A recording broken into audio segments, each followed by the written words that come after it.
Hey guys, what's up? So I know that you have clicked an interview with Downfall of Gaia, which will be following very, very shortly, but I just wanted to kind of contextualize this because it didn't quite go according to plan. And we did the interview backstage, which was very, very busy. There was a lot of crew walking around.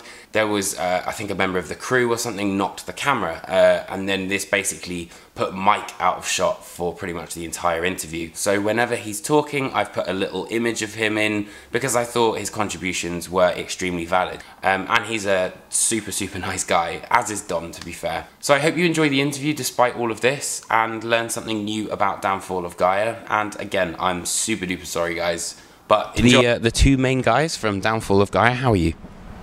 Pretty fine. It's day 8. Day 8? Day 8 of the tour, and yeah, we're looking forward to everything what's coming up next. Yeah. Okay, so let's talk about your brand new album, Ethic of Radical Finitude. That's a mouthful. What inspired the album's title? It's basically it's our bass player. He's always taking care of the titles from our record. So I just talked with him about the lyrics I wrote for the record. So he came up with the title, and it was just the perfect plot for what's going on the record. So what are some of the themes on the record that are explored?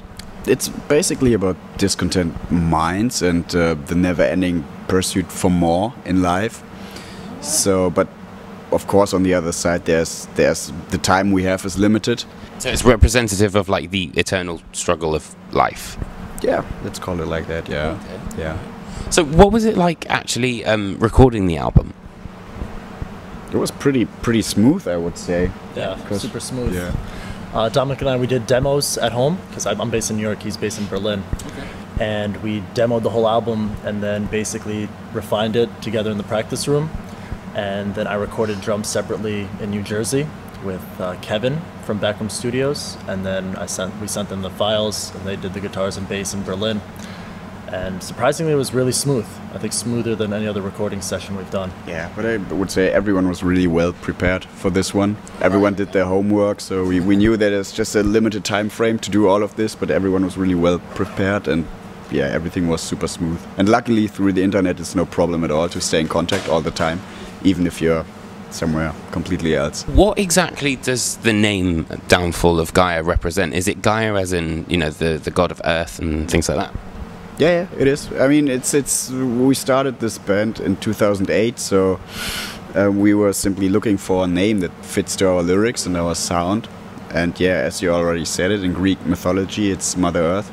So all of this just made sense with the name, and because our lyrics are, yeah, of course, just focusing on the darker sides of living. So yeah. So, in terms of the artwork, which is on Radical Finitude, how did that kind of come about? It's very dark. It is. I mean, the plan was to do this different this time, to reduce everything a little bit more. Oh, okay. So to have a little bit more of a, yeah, I don't know how to say this, a little bit more, yeah, minimalistic. Yeah, of course. I was going to say that. Yeah, minimalistic artwork. So just to, I don't know, yeah, keep it dark, keep it simple, let the music speak, stuff like that. Not too much artwork stuff going on with too many colors or whatever. So, okay, yeah. All right. Do you think that, because obviously there are some amazing sections on the record where it's like very quiet, there's a lot of clean parts and things like that. Do you feel that sometimes, especially with the black metal elements, that the kind of cleans get overlooked when it comes to actually creating a record? I don't know if they get overlooked. This was the first time that we've experimented with doing more clean vocals, clean guitar. Yeah. And I think the opposite, actually. It kind of becomes the focal point of the record because it's something totally new.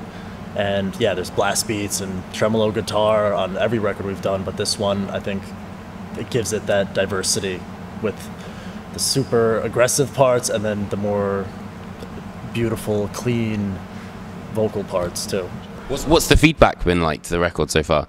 So far, was, I would say, one of our best records. Oh, amazing. Yeah, the feedback's been really positive all around. Reviews and even just friends have been reaching out saying they're impressed, and it's just been really positive, more than ever, I think. Yeah. So, in terms of influences, what musically, what influences the two of you? Besides the music, Yeah. it's just life in general. As cheesy as it sounds, but it's just, I mean, there's always a reason why you're doing this kind of music, why you're into this and that and whatever. So it's basically just life, without going too much into the details. But just this is, I guess, the main influence, of course, for each and everyone. Who, even if someone's doing something completely different, there will be a reason for it. So, what would you say is a track that really represents the idea of what the new album kind of has? If you had to pick one.